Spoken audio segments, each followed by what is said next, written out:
Hello everyone, and welcome back to another episode of How to Love. Most of you probably have seen the craze that has been this privacy meta in crypto we have had during the past couple of months. And to discuss this and go into details of everything about it, we will have Quinten van Welsen, the head of growth and marketing from Zano, today with us. So, Quinten, thank you for joining us, man. Yes, thank you for having me on your show. How's it going, guys? Going well, going perfectly. So, without further ado, I want to dive right into it. Uh, like in your eyes, why do you think the privacy meta started this late into the cycle? I mean, it started late 2025, I think, or mid 2025, and the cycle was basically quite over by then. So, I mean, from the eyes of someone who's in marketing and working for one of the privacy projects in crypto. Um, it's hard to pinpoint down, right, to do like one specific reason, but crypto was always meant to be private. If you go back to the early days, crypto was meant as like a safe alternative outside of like the banking system for people, and even in the Bitcoin white paper itself, there is this section that talks particularly about privacy. Satoshi Nakamoto talked about this concept, which basically describes ring signatures, which is what Zano uses and Monero use today, but at that time it didn't exist yet. Privacy has always been a very important aspect of crypto, I think, but it's of course still very early, like the entire industry, and with the fast growth, it attracts all kinds of I don't know, child diseases, basically, right, during the growth. So I think the meme coins are a good example of it, or the pump.fun type of things, like it's super easy to launch and kind of shitty token, and the NFTs was a good example with all the images that were worth, like the bored apes that were worth millions of dollars, which made little to no sense at all. But the technology itself, if you look at NFTs, for example, to tokenize things like real world assets, that actually is a super interesting aspect of using NFTs, right? And now I think people start to realize that a bit. People have played enough with crypto and had enough fun, and start to realize that crypto can actually lead to great things, and you can actually accomplish great things with crypto. And privacy is a key component of that, especially when it comes to finance. Banks shield your bank account. I cannot peek into your bank account and your details, how much money you have there, the transactions you did. So if we are ever going to use blockchain as an alternative to the banking system, then why would we settle for a transparent system that is simply super dangerous, both for the end user but also for businesses? Businesses don't want their competitors to see where their money flows go, etc. Their employees don't want others to see what kind of salary they get, what they spend it on, etc. So for those reasons, we need privacy. And I think what could have also done the trick here lately, why now, is probably CBDCs, more tightened government regulations. Digital IDs are probably also a valid concern of people. So people just overall start to understand that, they probably want some privacy in their lives, or at the very least be exposed to privacy coins as a hedge against everything that's going on. Yeah, and speaking of regulation, I mean, we've seen a lot of centralized exchanges like aggressively delist privacy coins. I mean, on top of my head, I'm thinking of Monero. But how does the privacy sector survive and basically maintain healthy liquidity? And to add to that, how difficult is it to market, projects like Zano, since you're head of marketing, given that the entire theme right now seems to be more compliance, more surveillance. We've seen it with the taxes, with the car reporting framework and so on and so forth. Yeah, I mean, if you ask me, it's not hard to market at all, right? The case for why we need privacy for your finances, I just explained that. It's both for businesses and for individuals, it's key for them. So it's not hard to market, especially during these times where people are concerned about all these topics. It's that makes the case for privacy coins, so it's not hard to market. Also, when it comes to exchanges delisting Monero and other privacy coins, I think that worked the opposite way of what they had hoped. We saw a temporary dip in Monero price when that happened, but after that it recovered very well and went to new highs even.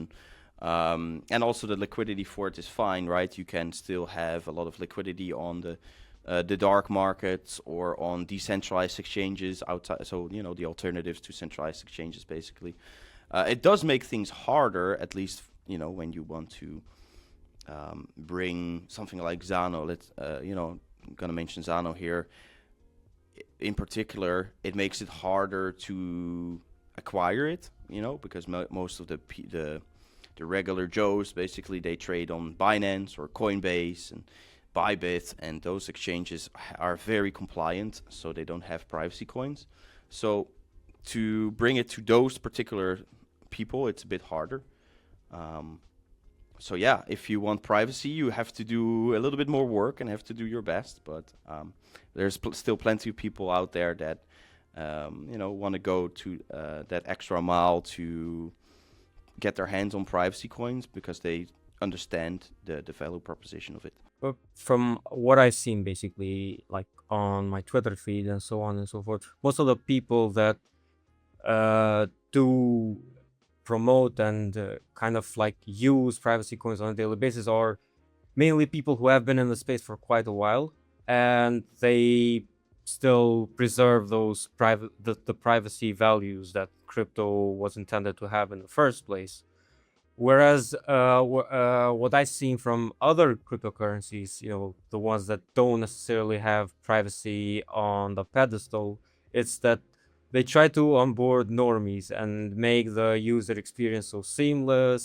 So do you find it like more difficult to onboard normies, or is your current objective mainly to onboard the current existing crypto users into shifting into privacy, if that made sense? It's definitely more of a challenge, right? Privacy tech is just way more complex, also for the developers.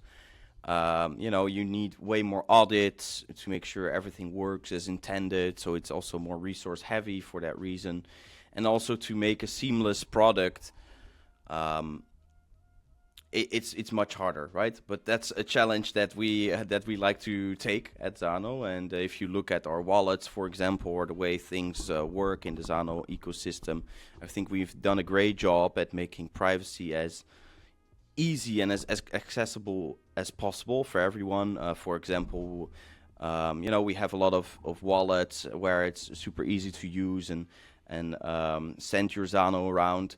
Zano has confidential assets, which are privacy tokens.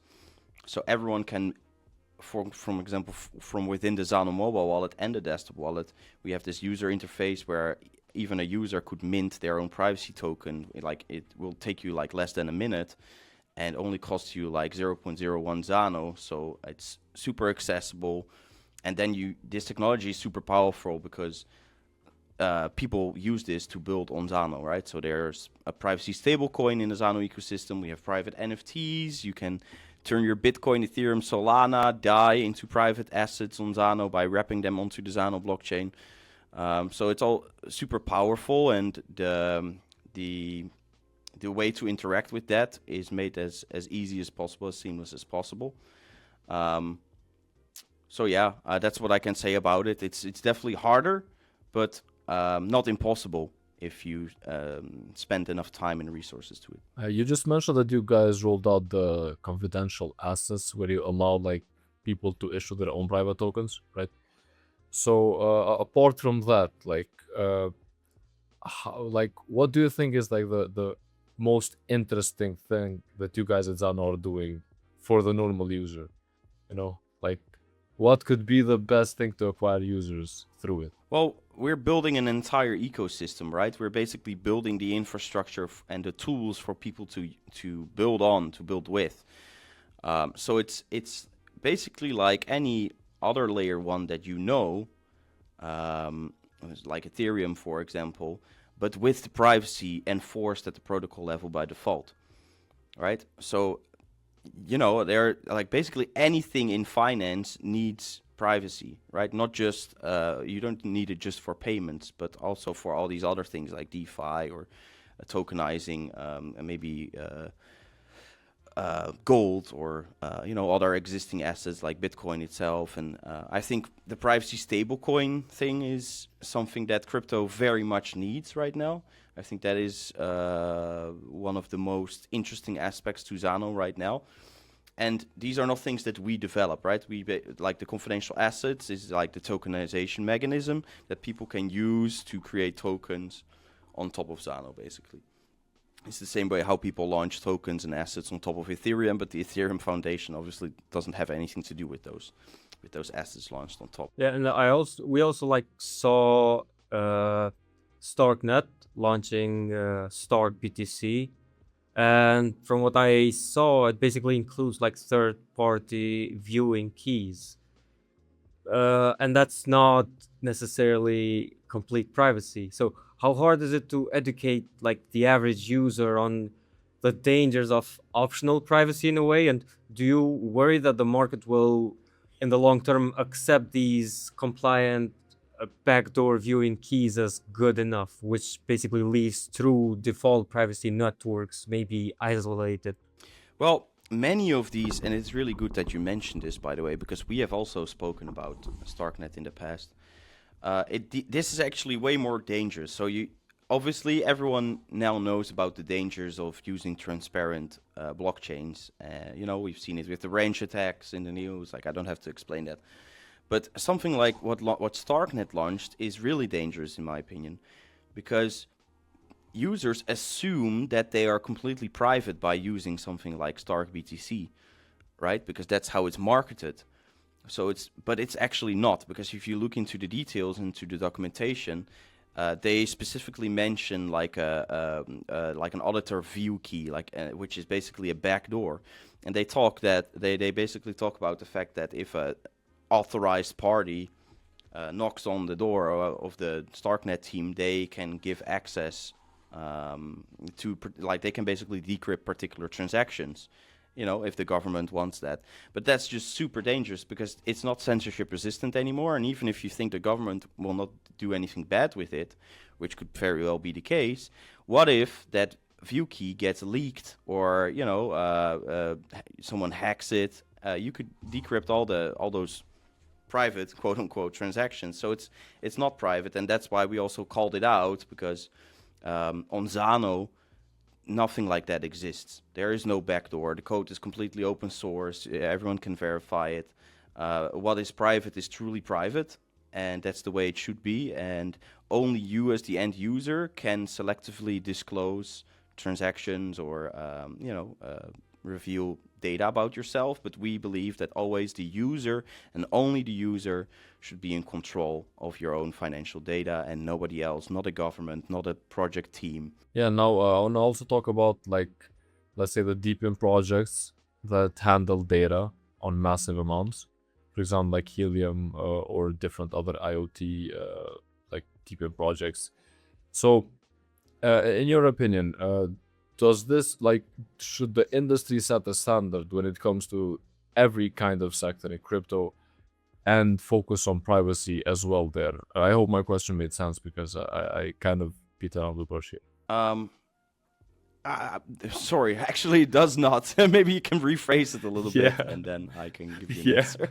So I wanted to talk about, like, deep-in projects like Helium and different other That is not my area of expertise, so it will be hard for me to comment on that, honestly. All right, okay. So let me dive into something else entirely, and let's go to marketing as well.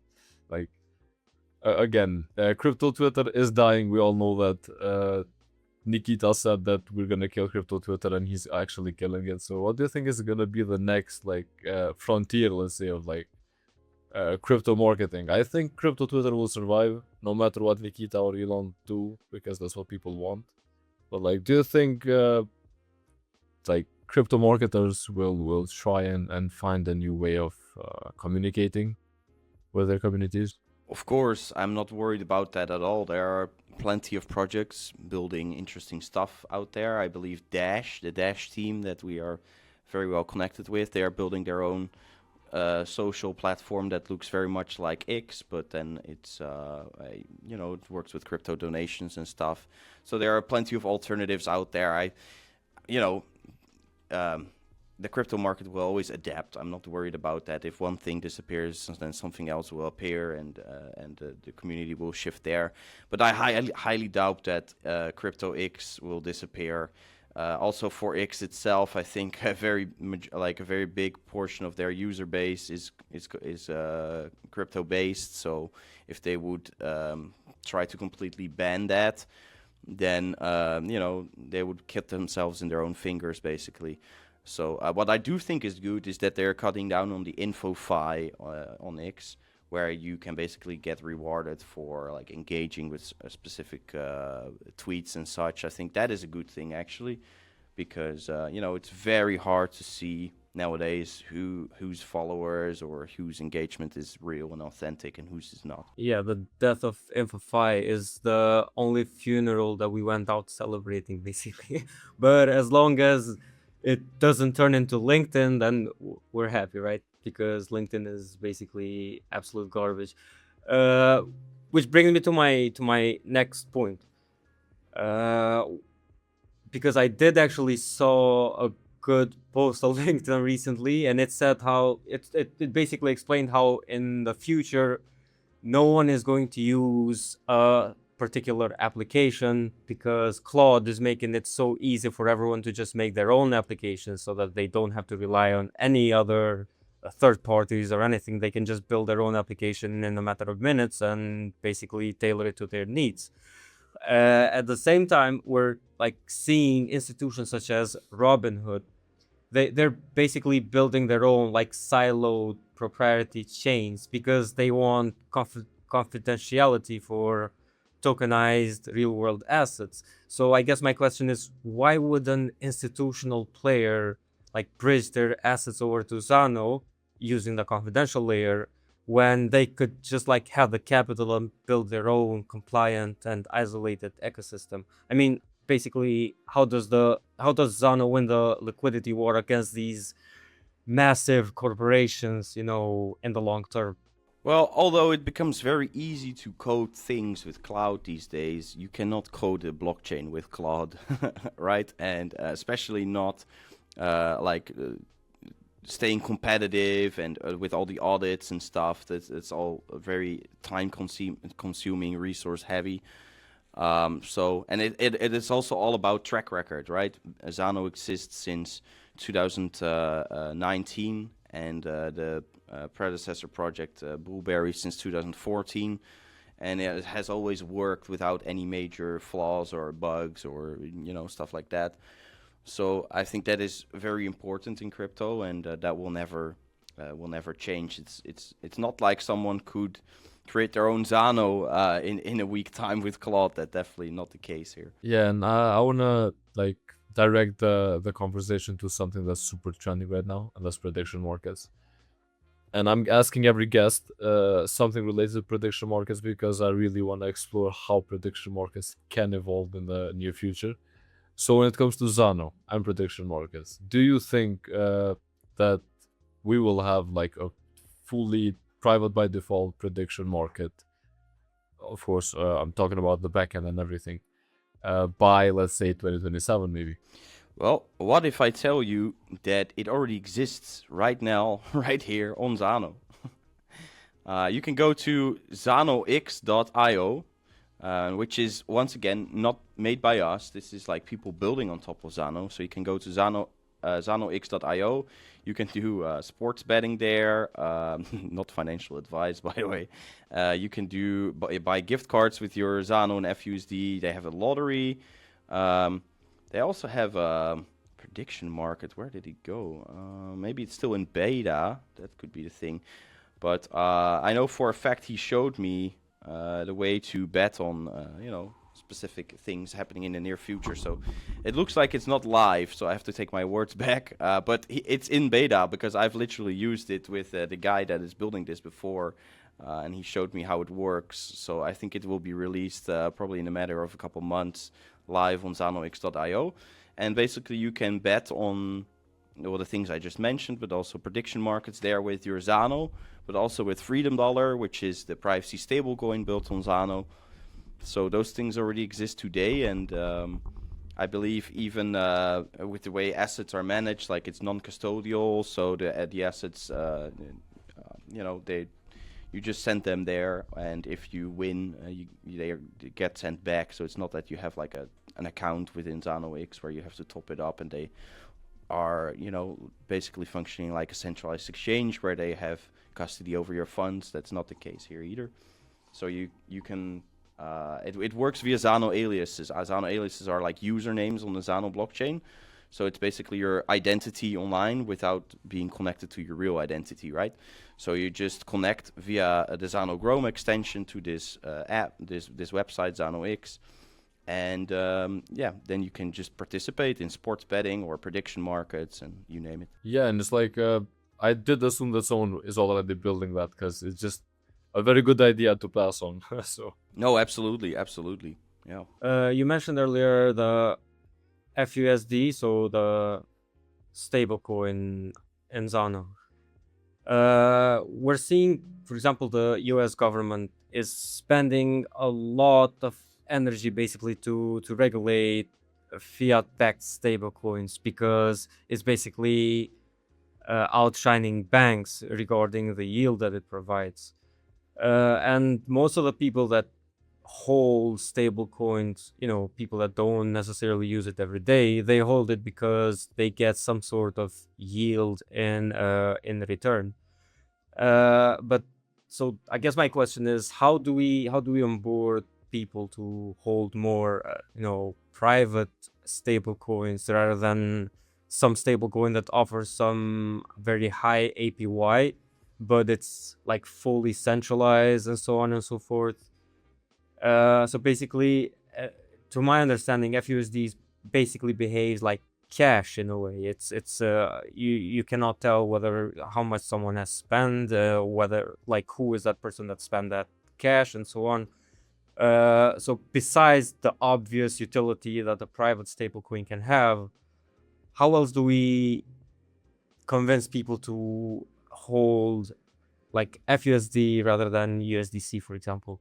It all comes down to one thing, and it's education. Education. Like, we have to make people aware of the dangers that come with using USDT, USD1, USDC, you name it. They're of course for example, the US government very fond of creating their own stable coins because of the control that they can have over it, and they can just mint more for free basically and use it to the way that they want. But there's basically what this is it's not much better than a CBDC. It's basically like a pilot program for CBDCs because it's already programmable money. Like, let's take USDT, for example. On the Freedom Dollar website, that's a really nice tool, by the way. Let me open it. freedomdollar.com. And then you have FUSD versus USDT. And then they have this USDT blacklist dashboard. And you can see nearly $4 billion in USDT has been frozen over all those years. So millions of dollars get frozen every day for the most bizarre reasons, right? And if someone can freeze your money, then it's not really your money. So with something like USDT, they claim they don't have a way to prove their reserves, by the way. They just claim that it is backed by US treasuries, which is also quite shit, by the way. It's completely transparent, and they can freeze it whenever they want. So yeah, this is just a much worse version than fiat money, if you ask me. And then you have something like Freedom Dollar, or take any privacy stablecoin, and your money cannot be traced. It cannot be followed. It's truly yours. It cannot be blacklisted or frozen by the project, basically. So it behaves like cash, like you said. It's truly censorship resistant. It's truly yours. You decide where to spend it. You decide when you share transaction details with someone, and nobody else can do that.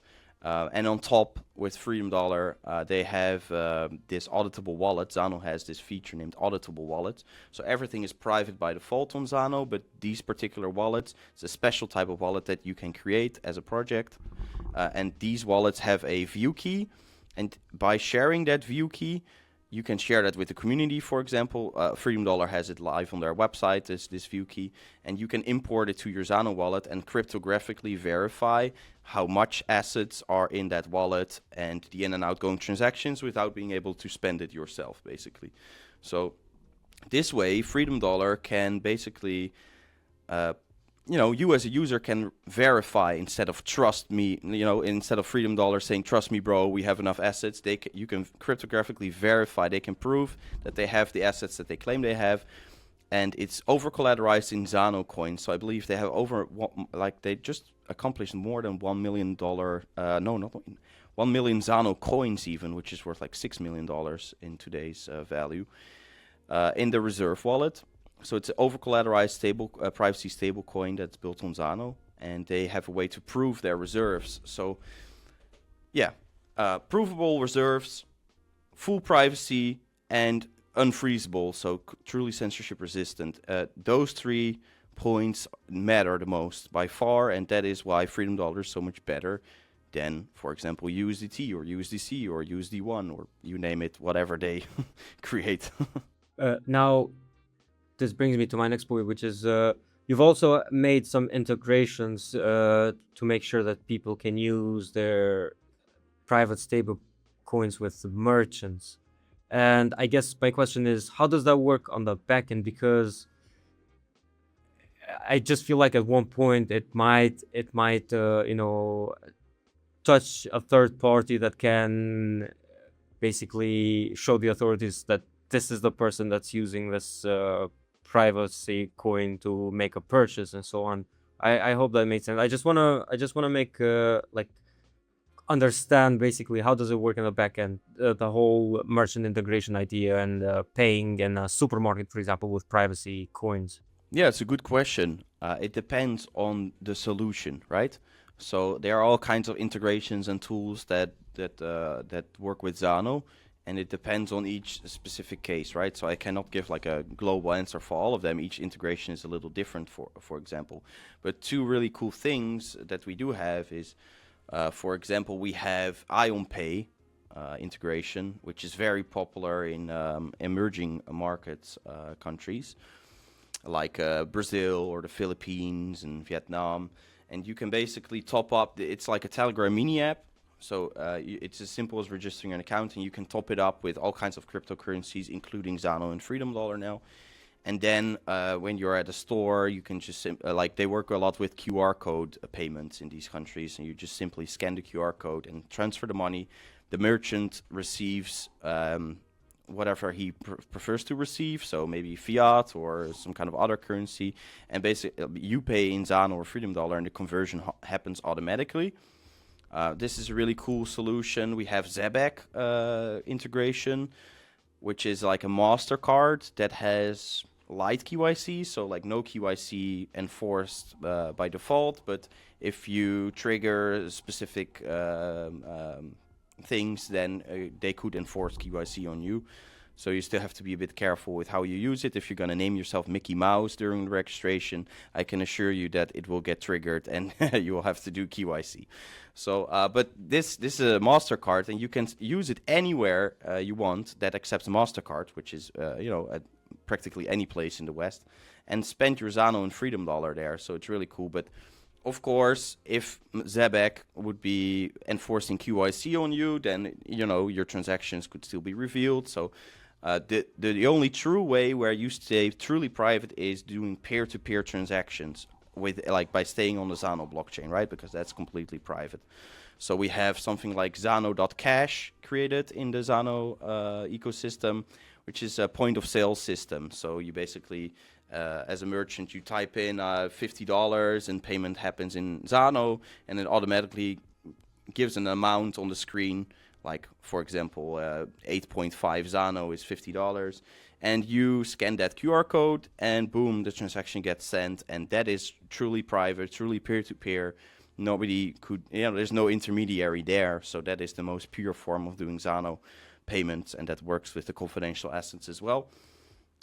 So yeah, I just highlighted 3 of the solutions that we do have, but it depends on each specific solution. Yeah, and I mean, the one thing I like about privacy by default chains in general is that the user himself has to do a lot of due diligence in order to get the best out of it, basically.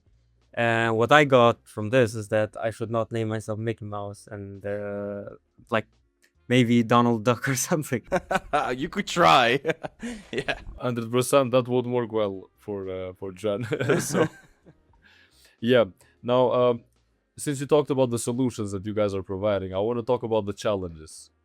And I want to talk about the challenges of Xano specifically, and also the whole privacy sector in crypto at the moment, and in your eyes, of course. One of the key challenges, in my opinion, is 95, maybe even 99% of the crypto projects, they basically give in when they're being pressured by governments or compliance requests, because everyone just wants to be where the money is, and as long as you're compliant, you can be listed on these big exchanges where the money is. And so it's basically a trade-off. You either, like, there are very few projects like Xano that stay true to their ethos that the project stands for, like freedom of choice, censorship resistance, true decentralization, power back to the people kind of thing. And that brings a major challenge, because we are not listed on the major exchanges. So if you ask me how easy is it to buy Xano, it's probably not as easy as these compliant, transparent blockchains, right? You have to take a few more steps to get there, which is a trade-off, because therefore it's less less accessible than some of the other cryptocurrencies that are fully compliant. So I think that is the biggest challenge. But also I like the way it is, because it means that the people that we have in the Xano community are usually very informed, and everyone is willing to help each other. Like the Xano community is a very special one, because it's not about getting rich or Xano to the moon type of thing. It's about the ethos behind it, the ideology behind it, right? People are aligned. People understand what it's worth to be able to transact in complete privacy and have that control over their own finances. And people are willing to stick their neck out for each other to help each other forward, to get things working, but also to promote it. So we have a lot of big backers that are mostly libertarian oriented and agorists and anarchists, and Xano does very well in those communities. So we also worked with the Libertarian Party of the United States, for example, and Roger Ver and Aaron Day, and it's a great community to have, because these people, they really understand the value of something like Xano, what we're building, and they're doing anything they can to help us forward. So the Xano community is very strong and very educated, and I see us going, we don't need the whole world to start using Xano, but only if we already can, accomplish like 1% of the world to use it, or 0.1% even, it would already be like a full circular economy where you could do all kinds of things, and that is what we're aiming here for. We don't need the moon boys with Xano, please no. Yeah, well, it's a challenge enough, to educate people on why they should use privacy coins, for example. But it's a whole different thing to deal with misconceptions, basically. And there are a lot of misconceptions, especially for privacy by default chains. And I mean, I don't blame people for having these misconceptions. I mean, in the past, I've been reached out to a couple of guys, for example, who asked me how to basically use privacy coins. And both of them, their reasons were because they dealt with some fishy stuff and they don't want to have any, liability whatsoever with the governments and so on and so forth, which I do not support, by the way. But I mean, the point that I'm trying to make is people tend to have this belief that people that do use privacy coins are people that are going to go, for example, to the dark web and deal with shady activities. But it's not just about that. It's about you having the right to be private, because if your money is not private, then you're not living a private life, right? So how do we deal with these misconceptions? How do we deal with the fact that not just authorities, but most of the people that are not in crypto, they tend to associate privacy coins with crime, where if you compare, for example, with financial crimes that happen by traditional companies, it's a very minuscule amount. I mean, yes, crypto and privacy coins may enable it, but they're not the reason why these crimes happen. They will still happen whether there was crypto or not. So how do we deal with all of these misconceptions that crypto and privacy coins have in general? Once again, education. The answer is super simple, but it's easier said than done, of course. Yeah, I mean, with privacy, man, like it's a bit the same as with cash, right? At least here in the Netherlands, ATMs are disappearing, and the government is creating this narrative where if you use cash for payments at a store, people look weird at you. They, oh, why you use cash?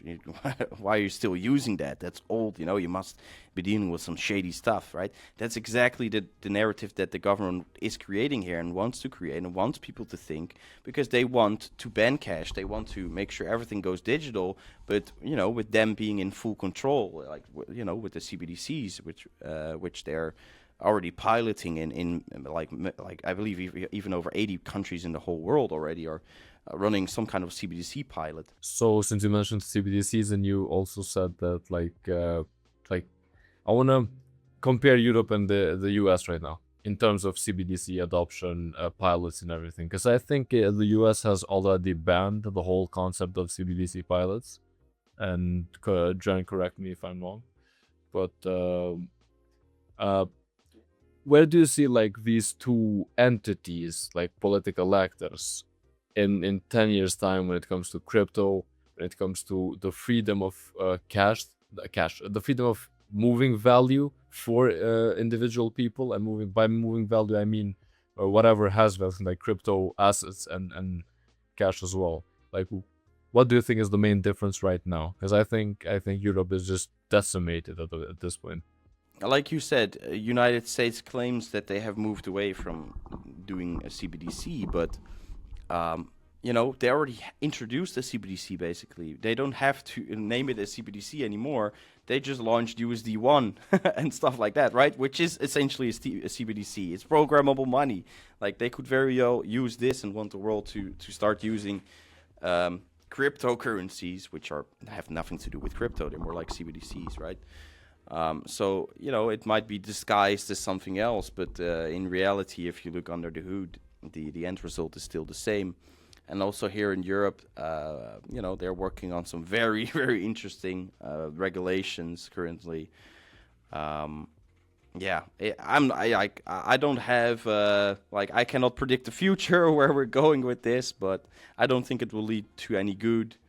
And it's better to be careful and at least make sure that you stay in control over your own finances and never settle for something that takes away your freedom. Yeah, as you said, it's just the same wolf in sheep's clothing, basically, and it feels like all of these regions, all of these jurisdictions, kind of like systematically programmed everything in a way so that the average crypto user just becomes fine with it and doesn't actually protest, because I think about the values of crypto, the values of Satoshi, as you said in the beginning, and most of them are like fading away. I mean, if you would have told me 5 years ago that we would have Bitcoin being traded on Wall Street, I would say that's bullshit, because crypto was not meant to be institutionalized, and crypto was not meant to be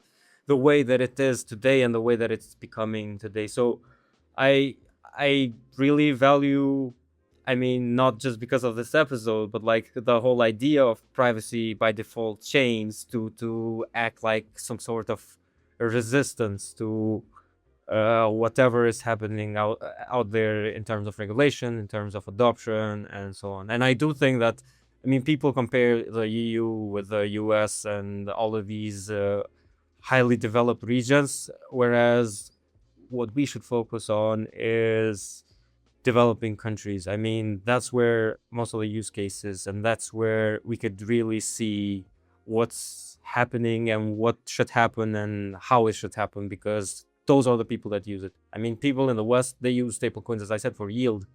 Yeah. People in developing countries, even in our country, they use stablecoins for day-to-day payments. I mean, like until a couple of years ago, I couldn't make payments with my debit card in my country if it was an online payment, and I could use crypto for that. It's a very good point that you're making here. I have some real life examples here.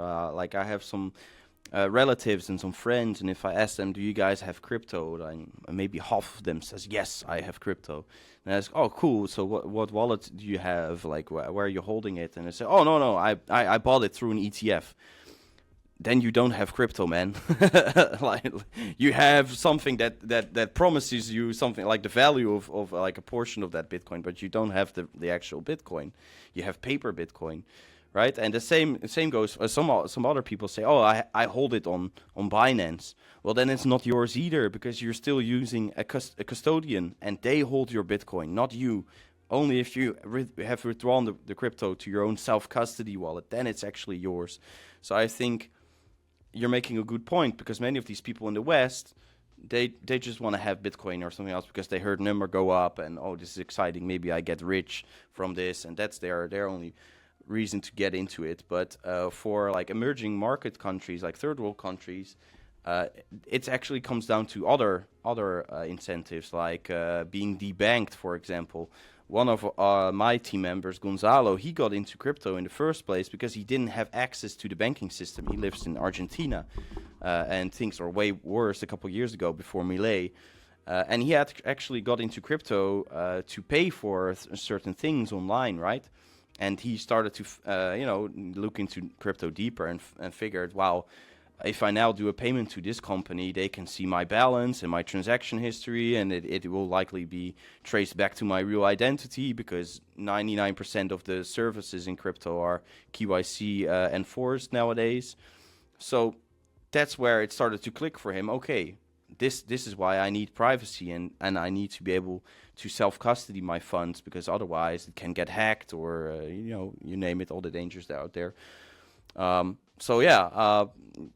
That's just why it's super important for the people in the emerging world countries. And I also think another example is Nigeria, which is where many of the people don't have access to a bank account either. And the Zano Africa community, particularly in Zano Nigeria, is probably the largest local Zano community there is, because these people, they actually have a benefit from using this, right? This is like the alternative to them, like to transfer funds without having like a stack of cash in their pocket, walking around. No, they can just have the Zano wallet and do transfers within the Zano ecosystem with each other. And it's super cool. If you follow Zano Africa Twitter, like sometimes there's another, you see a post pop up, then there's this small store that starts accepting Zano, and you see this Zano accepted here sticker on the window and stuff like that. And I love to see that. Yeah, I mean, as you guys said, Bitcoin being traded on Wall Street was not on Satoshi's vision, and then Bitcoin in itself, or actually Wall Street in itself, would never accept Bitcoin if they didn't like check and see like how transparent it is, how easily accessible everything behind it is at this point. So I do get that point, and I also do get why emerging economies and developing countries are a point of focus when it comes to crypto, because use cases can be applied there, right? But what I want to talk about and focus right now is the resistance that John mentioned, because I think the resistance is weakening at this point. I'm not talking about Zana, I'm talking about this resistance of true values of crypto. We've been mentioning throughout the episode that institutions are taking over, like the ethos of crypto is like technically gone, if I may say, and you guys are like one of the last standing and actually thriving companies in this resistance, because let's take a look at Monero, for example. There have been like some rumors. I think I saw some tweets from a few months back that a 51% attack was ongoing during that time. I'm not sure from which company specifically, but I know it was through mining like hash rate. So if you know, like if you know about that, I'm gonna ask you: do you think that there's like a real chance of the resistance actually getting bigger and more companies joining you in this privacy and in this, let's say, Satoshi vision future for crypto? I have to respectfully disagree with you here. I do think that the resistance, as you said in your own words, is actually not shrinking at all. As a matter of fact, by all these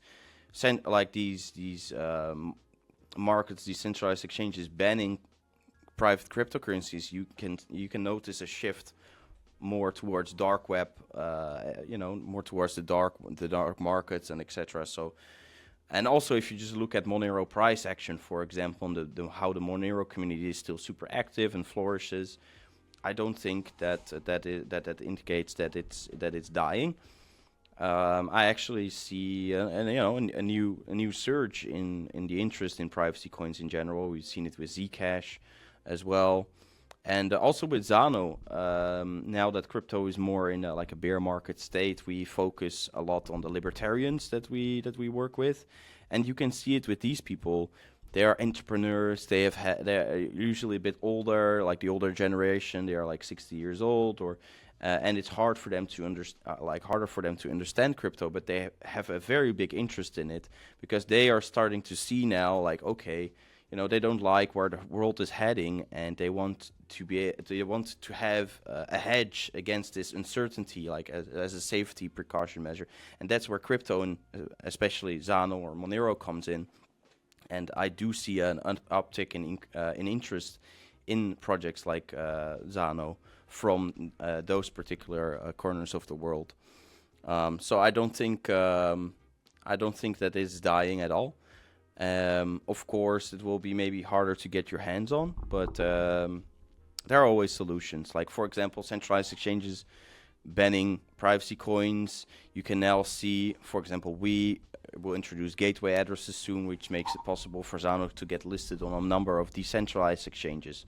So we always adapt and, look for solutions to the problems that we have to face. And I'm glad this came up, because I wanted to ask you, who do you think is like the real set of competitors for you? Is it other privacy chains, or is it non-private, L1s and L2s? And if you do consider, for example, other privacy chains as competitors, like the likes of Monero and Zcash, how do you stand out? How do you onboard one person into Zano so that they don't go into Zcash, for example? I think the first step to that would be to not have the entire team leave the ecosystem the same way it happened with Zcash. But I mean, you get my point. Yeah, it's hard to say because in the end, we want to compete with traditional layer ones like Ethereum, Solana, right? Those type of layer ones, because Zano is supposed to be an alternative to that, but with privacy by default enforced at the protocol level. And neither Monero or Zcash do that. They are not at that level yet, or they don't have plans to go there. Like, Zano is a privacy platform for users and developers to build on, and Monero is peer-to-peer digital cash that is, super private, and that's what it's good at, and that it's quite a simple purpose, but a good one, of course. And Zcash is kind of similar, although they also want to introduce confidential assets, by the way, so that they can support privacy stablecoins, but they're just multiple years away from that still. And also the optional privacy, that results in like a weak privacy, in my opinion. The user defaults to whatever is the standard, so majority of the people don't even use the Z addresses in Zcash. They only use the T addresses, the transparent ones.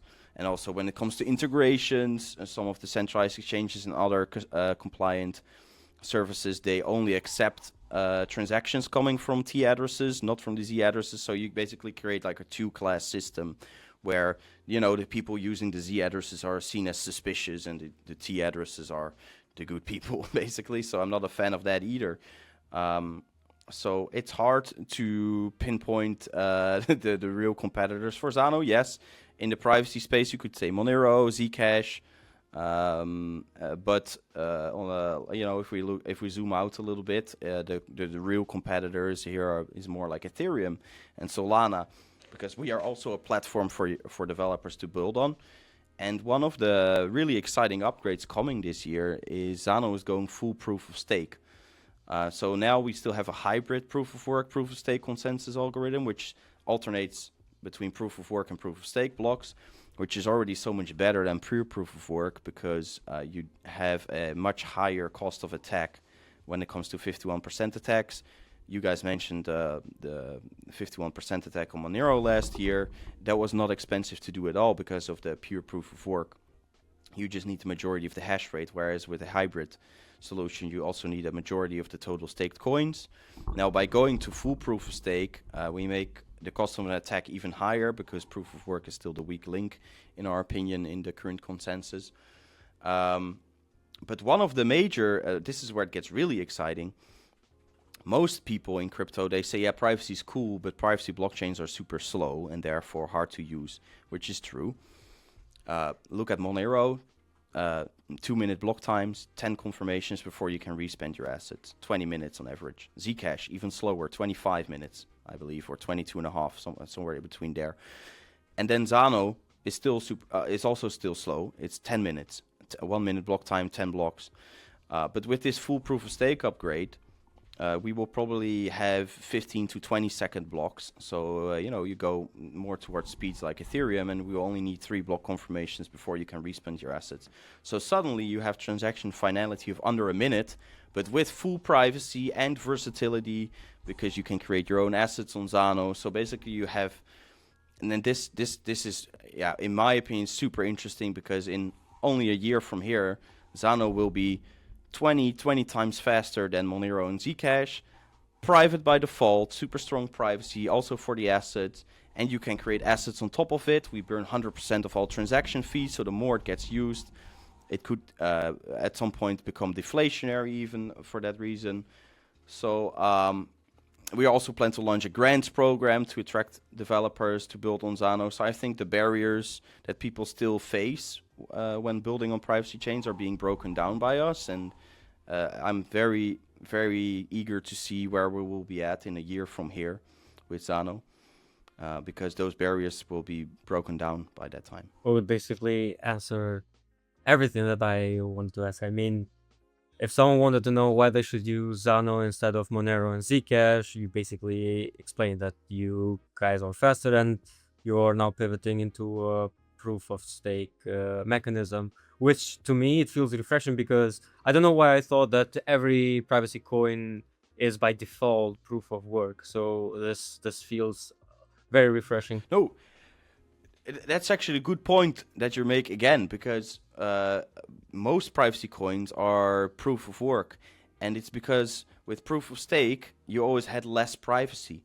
because when you're staking you had to reveal to the network the amount that you were staking, so your amounts that were being staked were visible to the open public, right? And that's why privacy coins used to run on proof of work. But Zano invented something named Zarkanum in 2023, which is the world's first proof of stake consensus mechanism that works with hidden amounts. So even the staking amounts in Zano stay completely encrypted, so you cannot see that as an outsider anymore either. So there's just no reason to not go to proof of stake anymore, because proof of stake is much harder to attack, much more secure for that reason, and also much faster. That is, like, it's not a miracle why everyone's suddenly moving to proof of stake, right? Ethereum did it a couple of years ago, and proof of work is simply a dying concept, although there are still plenty of proof of work maxis that will tell you something else, and they're convinced that proof of stake is oligarchic, and they have all these weird ideas that proof of stake is unfair, or But that's just how the world works, man. Like, I'm sorry to bring it to those people, but of course, if you buy more coins, you have more input in the network. You should also get proportionally more staking rewards. Like that's just how capitalism works too, right? Otherwise, we might as well adopt communism, and I don't think people want that either. So. And let's not forget we're environmentalists, right? Yeah. We care about the environment a lot.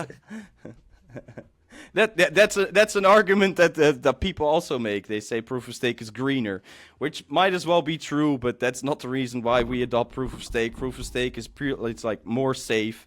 The cost of an attack is higher, and that's all that matters when it comes to blockchain consensus. You want the cost of an attack to be as high as possible on your network so that it becomes simply infeasible to attack the network, right? That is all that consensus is about. And all the other reasons, they can be thrown out of the window. Well, I had to say it because if we're ever planning to apply to European Union grants or anything like that, they do love that environmentalist stuff. So we're environmentalists. I'll keep it in mind. If I'm ever in the European Parliament, then I have this argument. Great. Well, to wrap things up, I mean, and trust me when I say I don't want to sound like an HR recruiter, but where do you guys see yourself in 5 or 10 years, basically, as a chain, as the resistance, basically, or do you maybe see a shift in user behavior in terms of people constantly relying more in privacy by default chains? Well, super hard question to answer, but I just hope that Zano will be like a safe haven for people to interact financially with each other. No matter where they're at, in which geographical location, it will just be for borderless payments, cheap, borderless, fast, private payments, and hopefully the ecosystem will flourish with all kinds of cool apps and assets running on top of it that people can make use and benefit from. And I believe that we will get there way faster than 5 years. I think already a year from here. By what I just explained, it will be very interesting to see where we're at in a year, and in 2 years even more. I don't think we need 5 years to build that. I think we're very well positioned and we're on the right path here. So if anyone got interested listening here to this episode here, then give us a follow, go check it out, and Well, we'll be rooting for you guys. I mean, you onboarded me basically in this 1 hour talk. So, Quentin, thank you. glad to hear Yeah, it. man, it was a very insightful episode and enjoyable one as well. And thank you so much for joining us today and for allocating that time, because I know you guys are extremely busy. So we're just glad that we managed to make this happen. Well, likewise, it was a fun interview to do. So I'm glad that I was here, and maybe we can do another one in like half a year from here or a year from here to check out the progress that's been made. And thank you guys.